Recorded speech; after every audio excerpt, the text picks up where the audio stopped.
तब जाके दुख हरने वाला योग फलित होगा। ये अगर आप करते हैं तब तप हो रहा है। शरीर को या मन को कष्ट देना तप नहीं है, ये बहुत स्पष्ट कर लें, है ना। जो भ्रांति है उसको मिटा दें। तो ये हमने बार बार एक ही बात को दोहरा कर इस बात को मन में बिठाने की कोशिश की है कि तप क्या है।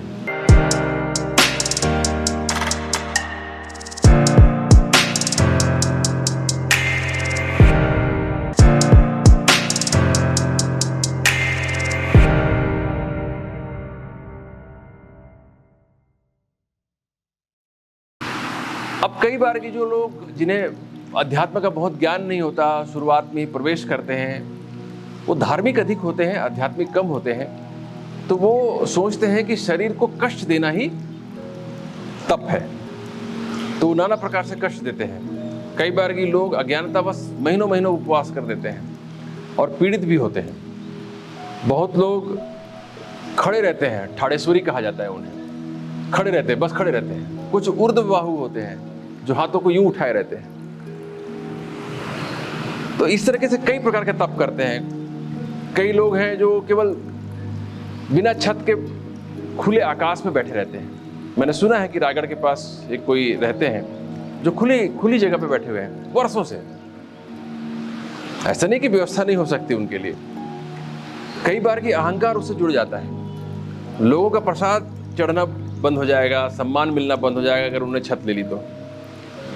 कई बार की सात्विक भी होता है, मैं हमेशा इसका निंदा नहीं कर रहा हूँ, लेकिन बहुत बार की अज्ञानतावश हो रहा होता है। जैसे बहुत सारे जो जैन साधु हैं वो होश पूर्वक करते हैं, तप करते हैं। वो कुछ उनके भीतर कोई प्रयोजन होता है, किसी उद्देश्य को लेकर वो तप करते हैं। अभी एक विराग मुनि जी आए थे, MMI में आए थे, मुझे भी उनसे मिलने का अवसर मिला। वो मुझे उनके रिपोर्ट्स देखने थे, मुझे एग्जामिन भी करना था उनको। तो विराग मुनि जी ने अभी पिछले कुछ महीनों में ही 3 बार तप किया है। एक बार 171 दिन उपवास रखा उन्होंने। मैंने उनसे पूछा, उनके जो अनुयायी थे, उनके साथ में जो सहचरी हैं, उनसे पूछा कि भाई आप विराग मुनि जी कितने बार पानी लेते हैं? तो उन्होंने बताया कि कुल मिलाकर 750 ml से लेकर 1.5 लीटर तक का पानी वो दिन भर में लेते हैं, और अधिकांशतः एक बार में ही 750 ml करीब, मतलब 3 गिलास के आसपास पानी घूंट घूंट करके कई मिनटों में लेते हैं वो। तो 171 दिन का व्रत किया था, फिर बाद में 65 दिनों का व्रत किया, दोबारा किया, और अभी जो चल रहा था, जिस दिन मैंने उनको देखा, जिस दिन मैंने उनको एग्जामिन किया, एक्चुअली उनको पीड़ा हो रही थी थोड़ी, यहाँ पर गिर पड़े थे एक बार कहीं रास्ते में, तो यहाँ पीड़ा हो रही थी उनको बहुत।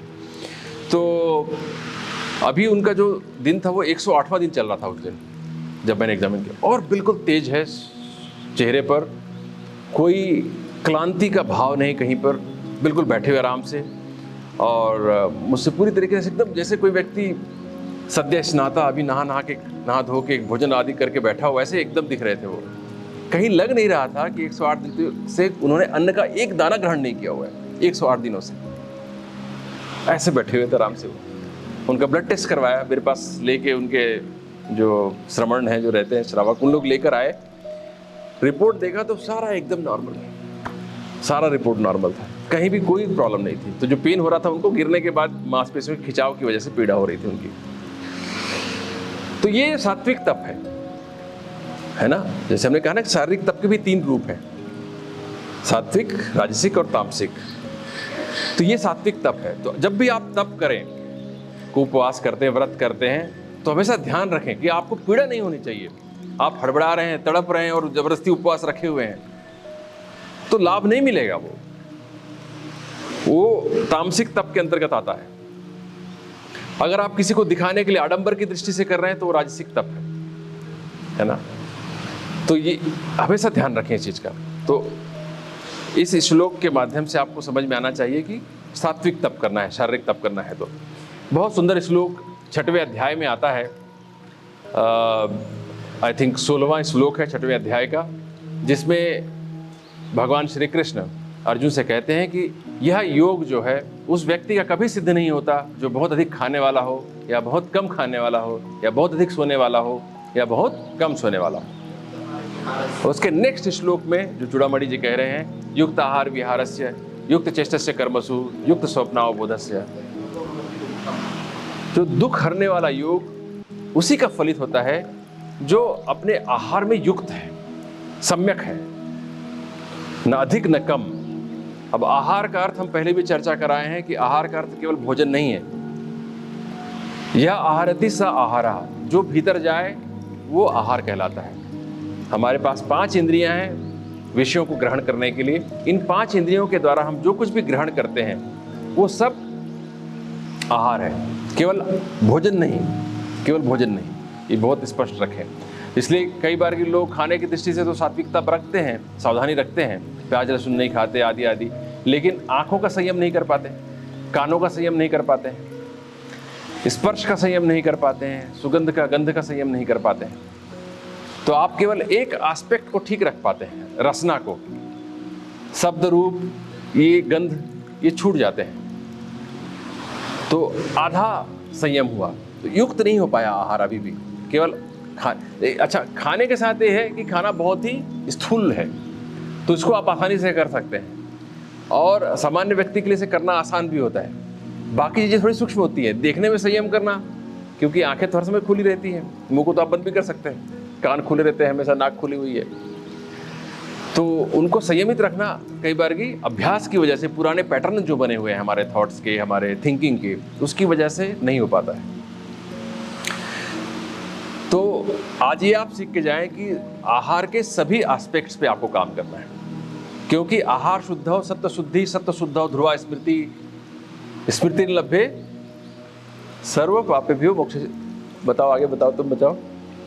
सर्व ग्रंथिनाम विप्रमोक्षा, सारे ग्रंथियों से मुक्ति मिलेगी आपको अगर आपका आहार शुद्ध हो। तो आहार शुद्ध हो सत्व शुद्धि, छांदोग्य उपनिषद में आता है, उससे आपकी बुद्धि शुद्ध होती है, और सत्व शुद्धि ध्रुवा स्मृति, तब आपको हर समय याद रहता है कि मैं आत्मस्वरूप हूँ, जगत के साथ मेरा संबंध शरीर और मन की वजह से है, दृष्टा और दृश्य अलग अलग हैं दोनों, एक चेतन भीतर विराजमान है और बाहर सब जड़ का पसारा है, भीतर पुरुष है बाहर प्रकृति है, भीतर क्षेत्रज्ञ है बाहर क्षेत्र है, भीतर देही है बाहर देह है, और उसके साथ के अनात्म वस्तुएं हैं। ये बहुत स्पष्ट रूप से आपको पता रहेगा जब आप ध्रुवा स्मृति को प्राप्त कर लेते हैं। तो ध्रुवा स्मृति का इतना महत्व है, और ध्रुवा स्मृति को प्राप्त करने में चित्त शुद्धि का इतना महत्व है, और चित्त शुद्धि में आहार का इतना महत्व है। सब चीज़ें आपस में जुड़ी हुई हैं, तो कोई भी चीज़ निरर्थक नहीं कही जा रही है। अगर शास्त्रों में कोई बात कही गई है तो उसका अगर आप अर्थ समझ नहीं पा रहे हैं तो ये हमारे ही बुद्धि की कमी है, या हमें जिसने बताया उनके तरफ से ठीक तरीके से बात नहीं समझाई गई है। तो युक्त आहार विहारस्य, विहारस्य भी बहुत इंपॉर्टेंट है। सही समय पर सोना, सही समय पर सोना, अपनी सारी गतिविधियों को युक्त करने की कोशिश करनी चाहिए। युक्त चेष्टस्य कर्मसु, अपने कर्मों में भी कुशलता लानी है। युक्त चेष्टस्य कर्मसु, योगः कर्मसु कौशलम कब होता है? जब योगः कर्मसु कौशलम, जब आप सारे कर्मों को अनात्म भाव से करते हैं, क्रियाफल का त्याग करके करते हैं। क्रियाफल का त्याग करने वाला असली त्यागी होता है। इसमें 18वें अध्याय में आता है क्रियाफल के बारे में, बहुत सारे श्लोकों में कहा गया, आप लोग बहुत सुनते ही रहते हैं। वो छठे अध्याय में भी आता है, अनाश्रिता कर्मफलम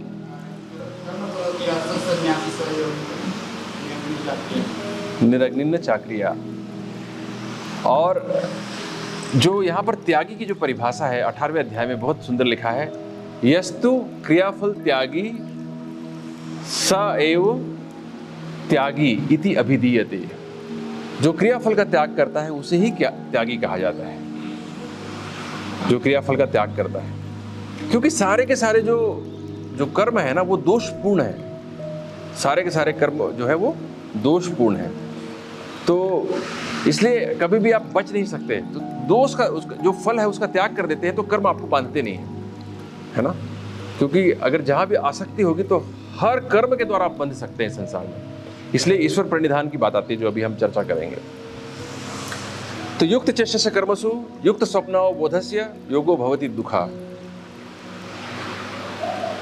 जागरण में भी और निद्रा में भी युक्त होना है आपको, तब जाके दुख हरने वाला योग फलित होगा।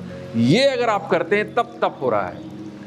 शरीर को या मन को कष्ट देना तप नहीं है, ये बहुत स्पष्ट कर लें, है ना। जो भ्रांति है उसको मिटा दें।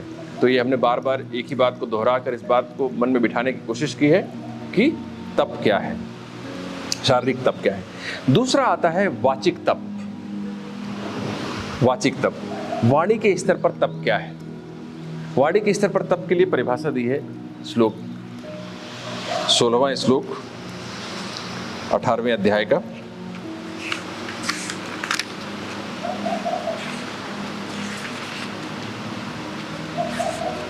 सत्रहवें अध्याय का।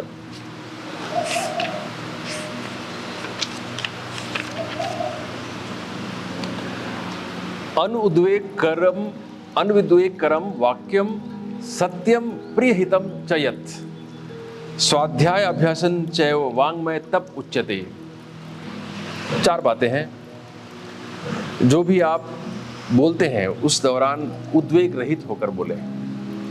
उद्वेग रहित होने का अर्थ है बिना विचलित हुए। इसलिए जब भी कभी क्रोध की अवस्था में हैं आप तो शांति बनाए रखें, उसमें बोले नहीं। बहुत कुछ उल्टा सीधा बोला चला जाएगा नहीं तो। अधिकांश हम लोग का मन कर रहा होता है कि आज तो उसको बोल ही दूं कुछ ना कुछ। तो एक उद्वेग जब होता है, जब क्रोध आता है तो एक गर्मी पैदा होती है। आप चाहते हैं कि इस गर्मी की अग्नि मेरे तक ही क्यों सीमित रहे, आगे वाला भी प्रभावित होना चाहिए इससे, उसको सज़ा मिलनी चाहिए। और तुरंत तो सज़ा मिलता हुआ दिखता नहीं है तो मन करता है कि मैं ही दे दूँ वाणी के द्वारा। तो उस समय आप उद्वेग पूर्ण होकर कुछ न कुछ कह देते हैं। तो कई बार की आपको बताया जाता है कि जब भी क्रोध आए तो 3 सेकंड का पॉज ले लें, या आप ये कहें कि 1 गिलास पानी पीने के बाद क्रोध करें, या आप जो है 10 की गिनती उल्टी गिन दें उस समय 10, 9, 8, 7, 6, 5, 4, 3, 2, 1 ऐसा एक बार गिने तो उससे उतना भर कर लें आप। तो उस समय के भावावेश से आप मुक्त हो पाएंगे, बच पाएंगे उस इम्पल्स से, है ना। माइंड को डिस्ट्रैक्ट करना है, एब्सोल्युटली। क्योंकि ना बहुत सुंदर बात कही सर ने, माइंड को डिस्ट्रैक्ट करना है, क्योंकि एक समय में एक ही चीज़ सोची जा सकती है।